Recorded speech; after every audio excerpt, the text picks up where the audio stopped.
Le cycle d'exploitation représente l'ensemble des activités courantes et récurrentes de l'entreprise. Pour une entreprise commerciale, le cycle d'exploitation comprend les activités d'achat de marchandises, de stockage, de vente et de trésorerie. Pour une entreprise industrielle, le cycle d'exploitation comprend les achats de matières premières, le stockage des matières premières, la production de produits finis, le stockage de ces produits, la vente de produits finis et la trésorerie. Pour une entreprise de service, le cycle d'exploitation se compose de la prestation de service, du paiement de ce service et de la trésorerie.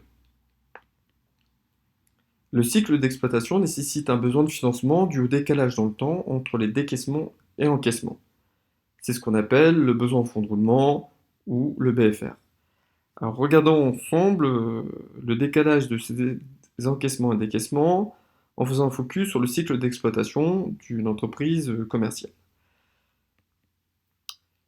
Donc, l'entreprise achète ses marchandises, règle ses fournisseurs selon un délai de paiement.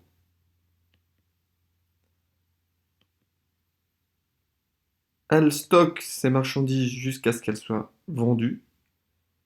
Une fois que la vente a lieu, le client règle cette facture selon un délai de règlement. Donc vous voyez très bien que entre le moment où l'entreprise paye son fournisseur et le moment où elle reçoit l'argent de ses clients, il y a bien un décalage. Donc ce qu'on va faire, c'est qu'on va faire un petit exemple pour recalculer ensemble le cycle d'exploitation d'une entreprise et le BFR. Donc ce que je vous propose, c'est d'arrêter la vidéo 30 secondes, une fois que j'aurai lu l'énoncé. Calculez vous-même le cycle d'exploitation et après vous remettez la vidéo en route et vous aurez la correction. Donc, au niveau de l'énoncé, donc règlement des achats de marchandises à 30 jours, stockage des marchandises 20 jours, règlement des clients dans les 45 jours date de facture. Donc reprenons ensemble les différentes activités du cycle d'exploitation. Donc, entre les achats et le paiement des fournisseurs, il y a 30 jours. La marchandise est stockée avant la première vente, est stockée 20 jours. Une fois la vente réalisée, le client paye en respectant un délai de règlement de 45 jours. Ce qui fait que le cycle d'exploitation est de 65 jours. C'est-à-dire le délai entre les achats de marchandises et l'encaissement des ventes. Alors le BFR est égal à 35 jours, c'est-à-dire le décalage de temps entre l'encaissement des clients et le paiement des fournisseurs. Alors si on recalcule, il se calcule de la façon suivante. On va prendre les 20 jours de téléstockage, plus les 45 jours de délai de règlement, ce qui fait au total 65 jours, moins les 30 jours de paiement des fournisseurs, on obtient bien 35 jours. Le BFR est égal aux créances plus stock moins dette. Alors vous retrouvez ces informations dans le bilan, ou à défaut vous les recalculez à partir des délais moyens. Alors quand on parle de créances, on parle de toute créance. Je m'explique, des créances clients, mais également des créances que vous pouvez avoir vis-à-vis de l'État.